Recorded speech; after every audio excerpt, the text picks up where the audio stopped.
Y chicos, vamos a continuar con la parte de introducción que hemos hecho de factorización. El día de ayer ustedes ya han podido ver un poquito de la historia de la factorización. Han visto un videito, han respondido a ciertas preguntas y empezamos a ver de manera teórica lo que era el primer caso de factorización. Generalmente las personas tienden a conocer los casos por números, caso 1, caso 2, caso 3. Es práctico, pero es siempre más conveniente tener el nombre completo del caso al cual se está haciendo referencia. Si hablo del primer caso, estoy hablando de que puede tener dos posibilidades. La primera, que en este caso vamos a hablar del inciso A, que es el factor común monomio, ¿ya? Y luego hablaremos del inciso B, el factor común monomio. El primer caso de factorización, factor común. ¿Por qué es importante? Como su nombre nos dice, ya nos da una pauta de lo que tenemos que hacer. Cuando hablamos de un factor común, estamos hablando de un elemento que se repite.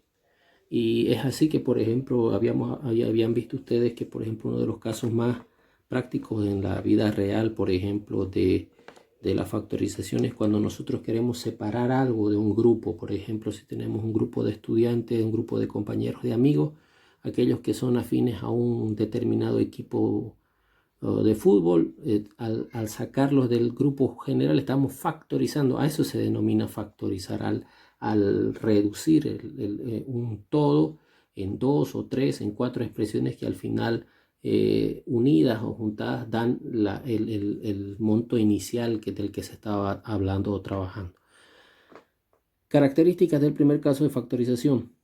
Existe un término que se repite absolutamente en todos. Puede ser, hablando de la parte literal, está en todos los términos, ¿ya? Puede haber también una cantidad que sea capaz de dividir a todas las que hay, a todas las que están ahí, ¿ya? En ese caso, por ejemplo, vamos a hacer estos dos ejemplos. En el primer ejercicio, nosotros tenemos a cubo, a cuadrado, a. Sí, son tres términos, es un trinomio, y en este trinomio existe un término que se repite en todos, la letra A, ¿ya? Entonces, esa es la forma de reconocer. Hay una letra, un término que se repite en todos. Ahora, ¿cómo se procede a resolver? Se toma el término que se repite con su menor exponente.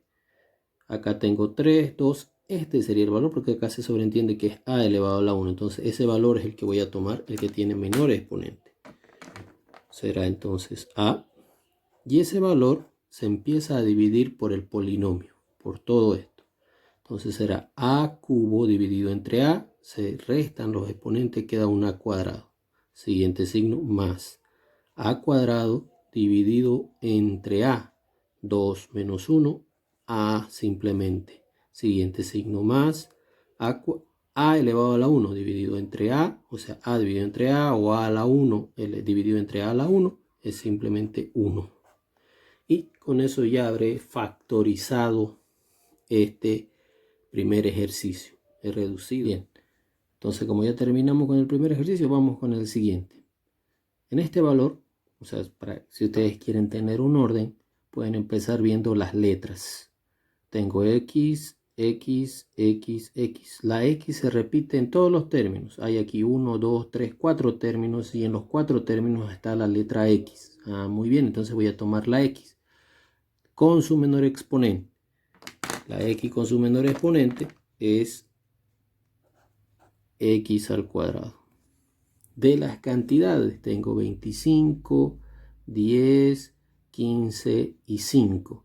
Si yo descompongo en sus factores primos, va a quedar que 5 es el que puede dividir absolutamente a todos. O en otras palabras, el 5 está contenido en todos. Entonces el 5 también tomo como de los coeficientes o de los números el que es capaz de dividir a todos los términos del polinomio. Entonces abro paréntesis y empiezo a dividir cada uno de los términos entre el término en común que he sacado.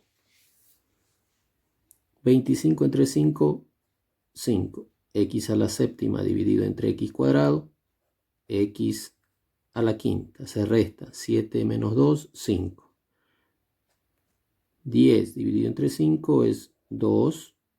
Aquí 5 dividido entre 2, en este caso x a la quinta dividido entre x al cuadrado, los exponentes se restan, 5 menos 2, x a la 3. más 15 dividido entre 5 es 3. X al cubo dividido entre x al cuadrado, 3 menos 2, x elevado a la 1. Menos 5 entre 5 es 1. X al cuadrado entre x al cuadrado, 1. De esa forma. Y con eso ya habré yo completado la primera parte de factor común monomio. El factor común polinomio, que sigue siendo factor común en el primer caso, solo que ahora es factor común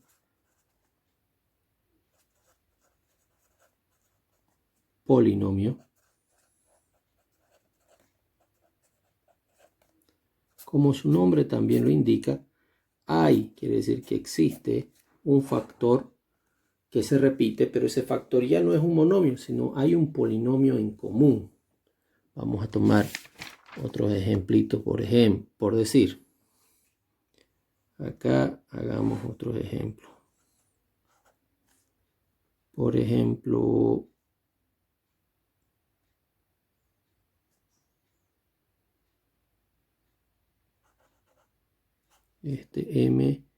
mx más 2 más x más 2.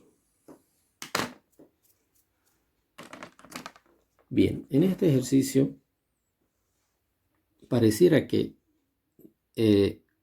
por ejemplo, ¿cómo vamos a ir aprendiendo nosotros los casos de factorización? Deben aprenderse las características y los procedimientos para resolver. Si yo tengo un ejercicio así y no sé a qué caso corresponde, lo primero que voy a hacer es empezar a repasar el primer caso de factorización. No todos tienen x, ni todos tienen la m, ni todos tienen el 2. Entonces, caso 1 a simple vista, así como la anterior regla que decía que hay una letra que se repite absolutamente en todos, no es.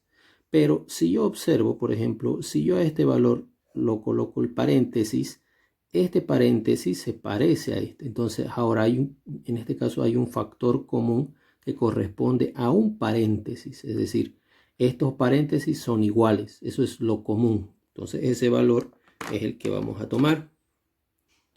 X más 2 es el factor común. Abro paréntesis y empiezo a dividir. Todo esto dividido entre esto. Eso quiere decir que hacemos lo siguiente. Lo hemos estado haciendo mentalmente, pero ahora lo voy a anotar para que lo vean. X más 2. Me estoy refiriendo a esto de acá, al primer término, dividido entre X más 2. De ahí sé que todo este valor, con este valor se puede ir y la respuesta queda M. Siguiente signo, más. Y al hacer todo esto dividido entre esto, son exactamente iguales, es decir, x más 2 sobre x más 2 se tachan y queda 1.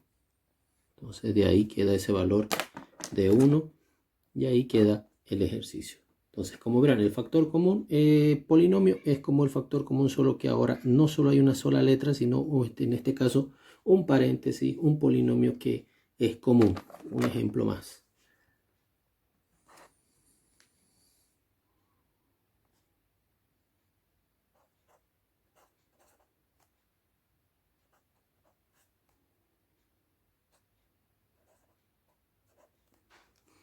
En este ejemplo, casi, si yo coloco, por decir, acá el paréntesis, y no puedo asumir que aquí no hay nada, necesariamente debe estar el signo positivo, porque si no coloco nada, habría un producto entre estos valores, y inicialmente no hay producto. Entonces yo estoy colocando el paréntesis y el signo más. Además, el signo positivo delante de un paréntesis dice que los valores que están adentro no cambian, ¿no? Entonces no estoy alterando el ejercicio.